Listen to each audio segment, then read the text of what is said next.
ஒரு மனுஷன் வயிறு நிறைய சோறு போட்டுட்டு எந்த ஒரு எதிர்பார்ப்பும் இல்லாம இருக்காரு. இந்த வீடியோல அவரை பத்தி தான் பார்க்க போறோம். எல்லாருமே ஒரே விஷயத்தை தான் சொல்றாங்க, பண்ணாத சாதனையே இல்லங்க. இன்னொரு பசங்களை படிக்க வைக்கிறது மட்டும் இல்லாம இனிமே உணவும் கொடுத்துட்டு இருக்காரு. பக்கத்துல இருக்கிற ஹவுசிங் போர்ட்ல இருக்க 100 பேருக்கு தினமும் சாப்பாடு போடுறாருங்க. இது மட்டும் இல்லாம நிறைய தலைவரோட பிறந்த நாளுக்குலாம் நிறைய பேருக்கு சாப்பாடு தராருங்க. ஒரு நாளைக்கு மட்டும் பண்ணா பரவாயில்ல, 365 நாளும் பண்றாரு. உலகத்திலே ரொம்ப பெரிய விஷயம் எது தெரியுமா?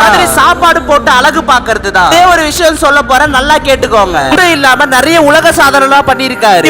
எஸ் கைஸ், அதாவது பெரும்பாக்கம் ஹவுசிங் போர்ட்ல நம்ம கலைமகன் சார் ஒரு நாளைக்கு 300 பேருக்கு சாப்பாடு போட்டு வராரு. அது மட்டும் இல்லாம கொரோனா காலகட்டத்தில் இருந்து இப்போ வரைக்கும் அந்த மக்கள் எல்லாருமே கஷ்டப்படுறாங்கன்னு சொல்லி மத்தியான உணவு திட்டம் எடுத்துட்டு வந்தது மட்டும் இல்லாம அந்த ஹவுசிங் போர்ட்ல நிறைய பேருக்கு திட்டம் வாங்க முடியாம நிறைய பேர் கஷ்டப்படுறாங்க சாப்பாடு. அவங்க எல்லாருக்குமே இவங்களே ஆள் வச்சு அவங்க வீட்டுக்கே தேடி போய் சாப்பாடு கொடுக்கற மாதிரி ஒரு திட்டத்தை எடுத்துட்டு வந்திருக்காரு. ரொம்ப சந்தோஷமா இருக்கு. அதாவது நம்மளுக்கு வயிறு நிறைய போதும் போதும்னு சொல்றது வெறும் சாப்பாடு மட்டும்தான். ஆனா அந்த சாப்பாடை அன்லிமிட்டடா போட்டு அசத்திட்டு வரவர் தான் நம்ம கலைமகன் சார்.